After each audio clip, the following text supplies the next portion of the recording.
Israel और Iran के बीच में चल रही है लड़ाई और ये समझना बहुत ज़रूरी है कि आखिर क्यों हो रही है लड़ाई इसराइल और ईरान के बीच में, इसका कारण क्या है। तो इस वीडियो में हम लोग डिटेल एनालिसिस करेंगे। इसराइल और ईरान की अगर हम लोकेशन की बात करते हैं तो देखिए यहाँ पर है इसराइल, जो कि मिडिल ईस्ट कंट्री में 1945 में इसराइल को मिडिल ईस्ट में बसाया गया था। इसराइल एक जूइश स्टेट है जहाँ पे ज्यू की संख्या सबसे अधिक है। इसराइल के आसपास में लेबनान है, गाज़ा है और ईरान है।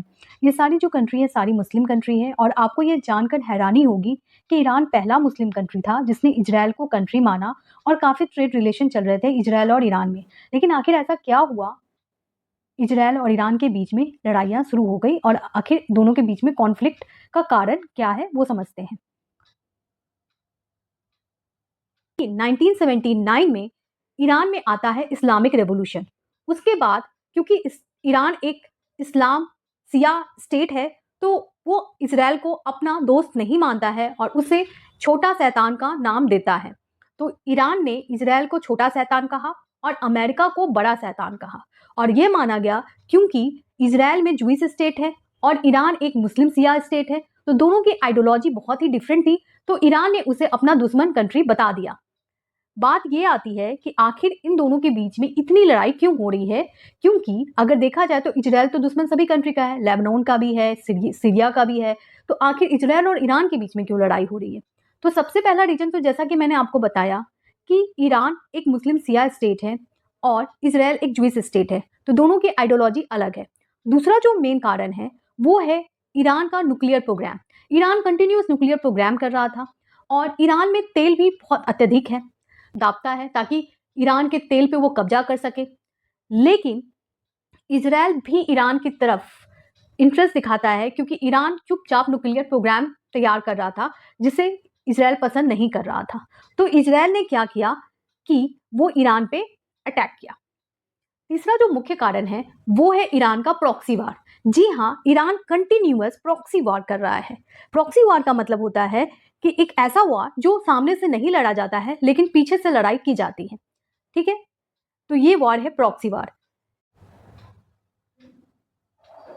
देखिए, अगर हम बात करते हैं ईरान की, तो ईरान प्रॉक्सी वार कंटिन्यू किया हुआ है। प्रॉक्सी वार का मतलब होता है ऐसी लड़ाई जो सामने से नहीं लड़ी जाती है लेकिन वो दूसरे कंट्री में अपना मिलिट्री ग्रुप तैयार कर रहा है। जैसे लेबनान की बात करें तो लेबनान में हिजबुल्लाह नाम की मिलिट्री ग्रुप को ईरान जो है वो फंड करता है इजराइल के अगेंस्ट। वही गाज़ा में अगर हम बात करें तो गाज़ा में हमास एक मिलिट्री ग्रुप है जिसको ईरान फंड करता है। आपको याद होगा 2023 के सितंबर के महीने में कंटिन्यूस लड़ाई हो रही थी इजराइल और हमास के बीच में। उसके अलावा हौती ग्रुप है जो कि यमन में है। तो इस तरह से हम लोग देखते हैं कि ईरान प्रॉक्सी वार कंटिन्यू रखता है इजराइल के अगेंस्ट और इजराइल ने तो डायरेक्ट वार ही डिक्लेयर कर दिया है ईरान पे और वहाँ के जो लीडर है वो भी मारे गए हैं। और इसलिए इजराइल ने बहुत सारे ऑपरेशन भी चलाए हैं।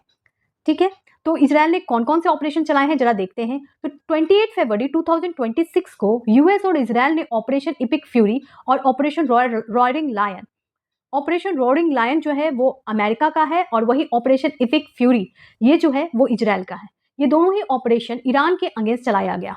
इसी संदर्भ में ईरान का जो एक बहुत ही इंपॉर्टेंट लीडर था खेमेनी, जिसकी डेथ हो गई, ईरान ने भी एक और ऑपरेशन चलाया जिसका नाम है ट्रू प्रॉमिस 3 और अभी हाल में चल रहा है ट्रू प्रॉमिस 4।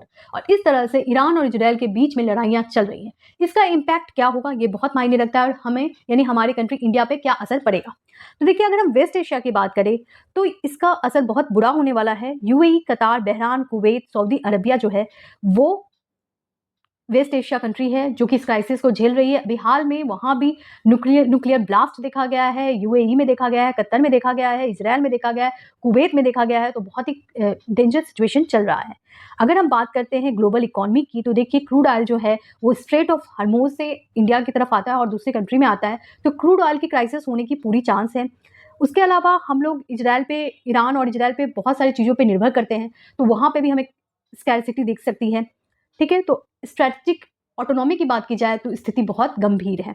तो ये है ईरान और इजराइल की कहानी। वीडियो अगर आपको अच्छी लगे तो जरूर लाइक कर लें। Thank you.